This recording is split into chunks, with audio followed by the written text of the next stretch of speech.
Can I just end with this one thing?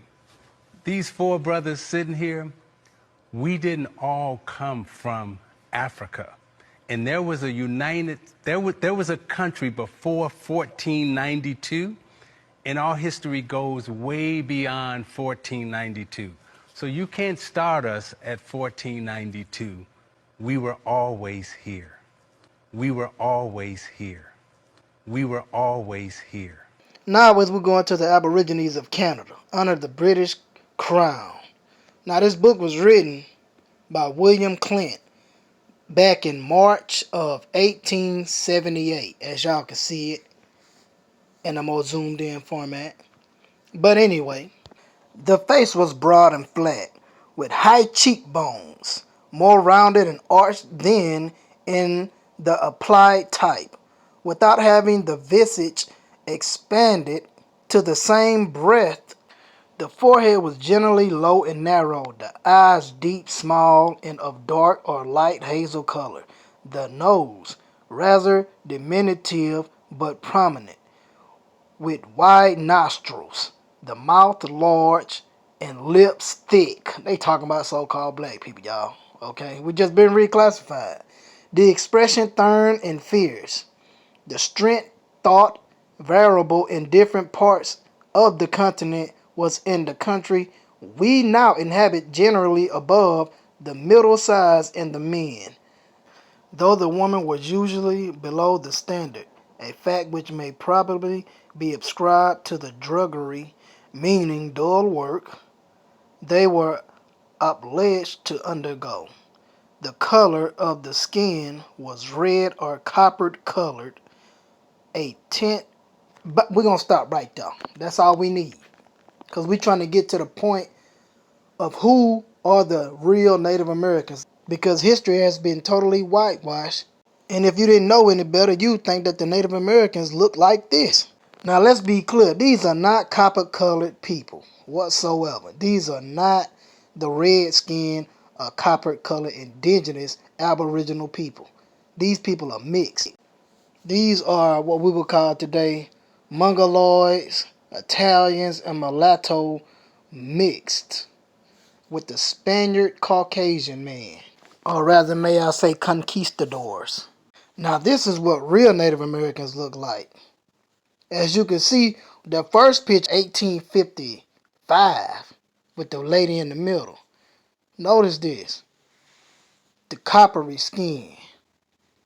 Okay, the older the pictures are, the more valid they are. What we are witnessing is stolen identity.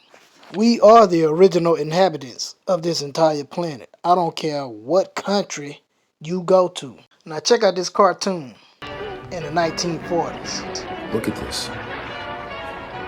Remember? Big noses, but straight black hair. They look like the Negroes, but with straighter hair.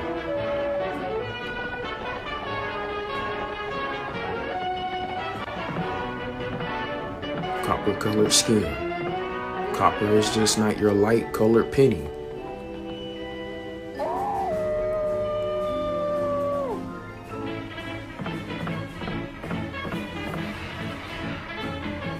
Bottom left, babe? Me sure do, pony boy. 1940s cartoon. Sing the pony boy. Do pale faces remember Pony Boy song? Let us take a look at the word American as we go into Webster's American Dictionary of the English Language, 1828 version. American. Wait, let me put my finger on it. American. A native of America, originally applied to the aboriginals, or copper-colored races, founded here by the Europeans, but now applied to the descendants of Europeans born in America. In other words, they came over here and took this land through colonization. But as we can see again, it originally applied to the aboriginals, or copper-colored races. Think about it. Now, while they was reclassifying us as mulatto, colored, Negro, and black, prior to then we were just known as aboriginals of the land or Native Americans. For instance, in South Carolina, this is how they labeled us. Now, this is 1737 at the very top. Second paragraph from the top. Okay, it says, a moose, a mulatto man slave. He is about 6 foot high, with broad face and shoulders, has bushy hair, and is a native of this country. Akho, he has the countenance of a Madagascar. Okay, now y'all see how they reclassifying him as a mulatto slave. Now check this one out. 1752, runaway from Somerset County, Maryland. A tall, slim mulatto man slave looks much like unto an Indian and will endeavor to pass for such. Had with him a strapped Indian matched coat. Okay, now y'all see this now. They reclassifying Native Americans as mulatto. Now they want you to believe that all Native Americans have straight hair, which is an absolute fucking lie. Okay, listen at this. 1772, runaway, a dark mulatto man slave named Manuel, about 5 feet 9 inches high, 30 years of age, and has bushy hair. He had been used to go by water, has much the appearance of a sailor, and is a tolerably good shoemaker. He was born in the Spanish West Indies, speaks Spanish fluently.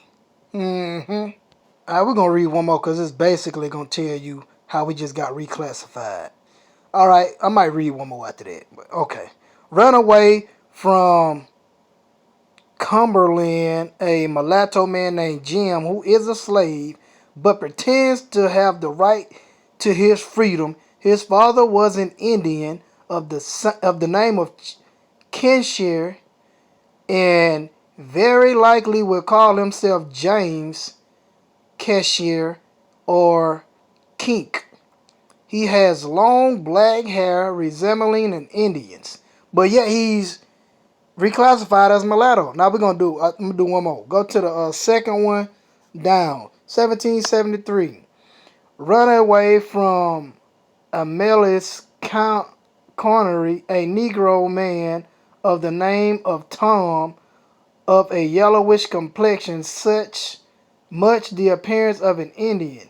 His hair is of a different kind from that of Negroes, rather more of the Indians, but partaking of both, which though short, he frequently ties behind. Okay, so he's reclassified as a Negro, but he definitely got the appearance of an Indian, as we can see. So y'all can definitely see how we've been reclassified from Indian, really Native American, to Negro, to colored and mulatto and all this other shit. Now let us go into the Smithsonian's Institution Handbook, South American Indians. The Colorado, also Chippewa, have a reddish skin color. This is to some extent accentuated by their customs of painting their faces and bodies a bright red with a color obtained by grinding the seeds of the actuate plant. Hagen states that these Indians have generally a lighter skin color than other tribes of the upper Amazon region. The tribes living in the present country of Peru are dark brown, according to Eberhardt's observations. The Aymara living in the Indian highlands of Peru have been studied by Macmillan, who speaks of them as having a swarty brown to coppery skin or even a dark olive color, some being lighter with a yellowish hue. Swarty, dark-skinned. Ferris mentions that there are light as well as dark brown individuals among this tribe, according to the degree of mixture with other races.